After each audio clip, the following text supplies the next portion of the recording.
On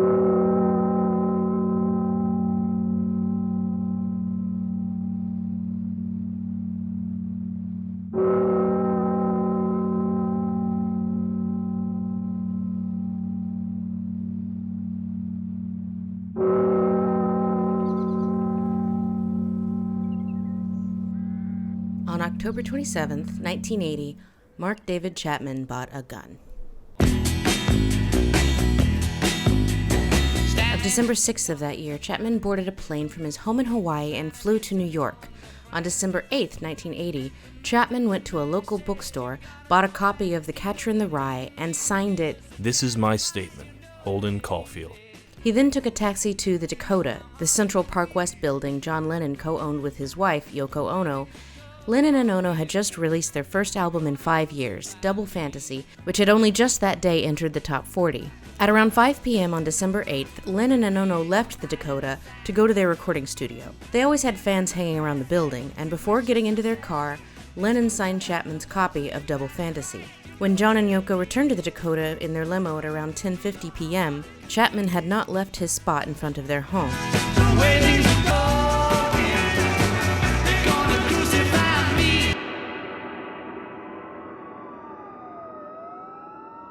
First responders arrived in minutes and hurried Lennon into his squad car while Chapman sat on a stoop, placidly reading his copy of Catcher in the Rye. John Lennon died a few minutes later.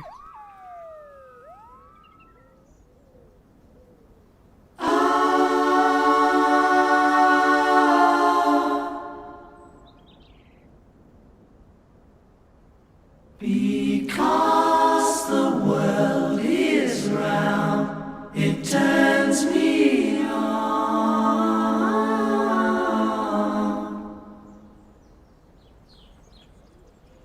Because the world is round.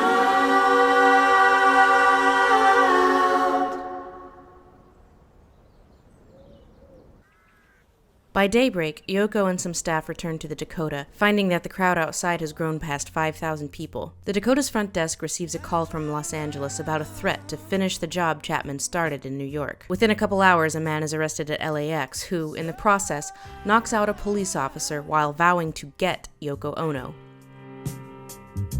I just gotta tell you. The following day, Yoko's nanny, Helen Seaman, brings her 5-year-old son, Sean, to her. Yoko tries to explain to Sean that someone has shot his father. Sean doesn't understand at first, but as it sinks in, his nanny holds him as he cries for his father. Ono does what she can to comfort him, but she wasn't as close to Sean as John was. John had prided himself on his role in Sean's life as primary caretaker, and now he was gone. Daddy, come home. Within a couple days, the Dakota offices are filled with flowers, gifts, cards, and letters, and soon a man claims to have placed a bomb in one of the packages. A bomb squad searches the building, but finds nothing. This day also brings the news of a suicide of a distraught fan, and this is what makes Yoko finally break down. When she eventually pulls herself together, she issues a statement pleading for no more suicides, for all the good it will do. 2 more will take their lives by the end of the week. Helen Seaman's son, Fred, who also works for the Lennons, comes into work that day, claiming to be devastated. Seeing how distraught he appears to be, Yoko sends him home with pay. The following day, Fred Seaman visits his college friend and aspiring writer named Bob Rosen, excitedly telling him that he is set for life. As a Lenono employee, Fred Seaman has unique access to John Lennon's home and property, and he is the first we have a record of thinking more ambitiously on how to capitalize on Lennon's murder. The Dakota receives a call about a morgue attendant selling a photo of Lennon's dead, naked body to a tabloid. Despite frantic efforts, Yoko can't prevent the sale, and the photos soon appear on the front page of the New York Post and the National Enquirer. The morgue attendant was paid $10,000. 2 weeks after the murder, Fred Seaman signs a contract with his college friend Bob Rosen to write a book about John Lennon, exploiting Seaman's access to the Dakota.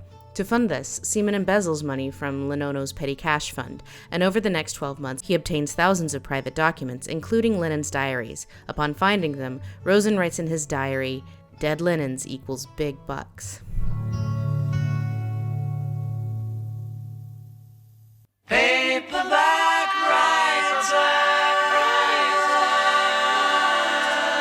man named John Green, Yoko's chief tarot card reader during the family's time out of the public eye, had been living in an artist loft owned by Yoko and used to store irreplaceable artifacts like pieces of Lennon's artwork and original acetates of Beatles records. Green lives rent-free on the sole condition that he allows no visitors there, but not only does he violate this directive, he charges people admission. Yoko serves Green an eviction notice, but he changes the locks to the loft, claims squatters' rights, and sues Yoko. Concerned for the safety of the materials in the loft, she settles by paying Green $30,000. Upon inspection, her assistants discover a typewriter in the loft with a chapter of Green's forthcoming book, Dakota Days, which would be published by St. Martin's Press. In the book, Green depicts Yoko as a hysterical dragon lady who practices black arts and sucked Lennon's talent dry. Someone in Florida claiming to be the head of the Mark Chapman fan club has been sending several missives to the Dakota, ending with the salutation, "Death to Ono," one of which is accompanied by a record album riddled with bullet holes. The writer announces that he is in New York and intends to kill her. An accomplice is apprehended in New York and released, but the writer of the letter is never found. Yoko notices that large, expensive pieces of equipment start disappearing. Fred Seaman has gotten more brazen. After almost a year of embezzling, Seaman is finally caught and fired, after being paid tens of thousands of dollars to get back some, but not all, of the stuff he stole. A couple of years after the murder, there are rumors of books being planned by people other than Green, including Lennon's ex-lover May Pang, who would accuse Yoko of brainwashing Lennon when he dumped her for Yoko. Albert Goldman, biographer of Elvis Presley, who destroyed his reputation by exposing the likes of drug orgies and panty fetishes, is rumored to be negotiating for a 7-figure advance towards a Lennon expose. And then there's Fred Seaman and his college buddy Bob Rosen, who by 1983 has landed a book contract with Simon & Schuster for nearly $1 million. Seaman pleads guilty to second-degree grand larceny and is sentenced to 5 years probation, contingent on his agreement not to reveal what is in the Lennon diaries. Seaman can't use the diaries, but Rosen can, and eventually does publish his book, Nowhere Man: The Final Days of John Lennon. After being caught stealing, Seaman becomes obsessed with destroying who he calls the Black Widow and builds his entire identity around discrediting Yoko. That she is a drug addict, that she was having affairs before Lennon died, that it was she who had Paul McCartney arrested in Japan for possessing marijuana. Seaman will become the seed from which many of the more nefarious conspiratorial claims against Yoko grow and persist to this day. Maintenant, j'ai écrit un livre de Yoko, une biographie de Yoko. C'est appelé Black Widow. But perhaps the worst missive Yoko receives comes in the form of a letter from Attica State Prison. It reads, in part, Dear Yoko, my new attorney, Marshall Beale, may have contacted you concerning a possible agreement that would consist of seeking to use any funds earned by the release of certain materials towards charitable purposes. Yoko, if you feel that what I might enter into, even though all funds would be given to charity, is against your wishes, I would honor this completely. Sincerely, Mark David Chapman. Unbelievably, the man who murdered her husband right in front of her is asking for her cooperation in writing a book about the murder, from the murderer's point of view. The stuff about charity is of course meaningless owing to New York state law barring criminals from profiting from their crime, but of course not all profit is financial. Why did he do it? Why did Chapman kill John Lennon? And why would he want to invite more attention to this unforgivable thing that he did?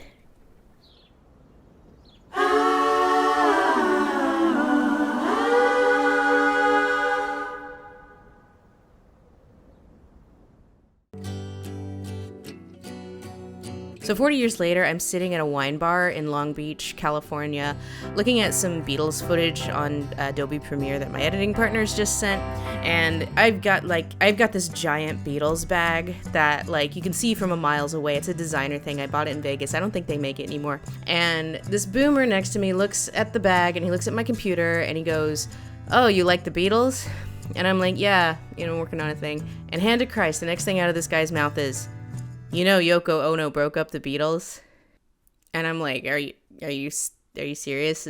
I can't tell if you're joking. And he's like, "No, I'm not joking." And I'm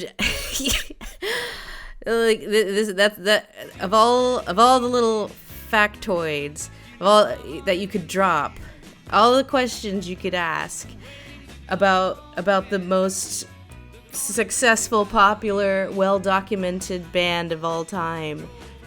The one thing you have to say about them is the greatest and most persistent lie. Cool. But it's going to be such an incredible sort of comical thing, like in 50 years' time, you know. They broke up because Yoko sat on an M. Cool.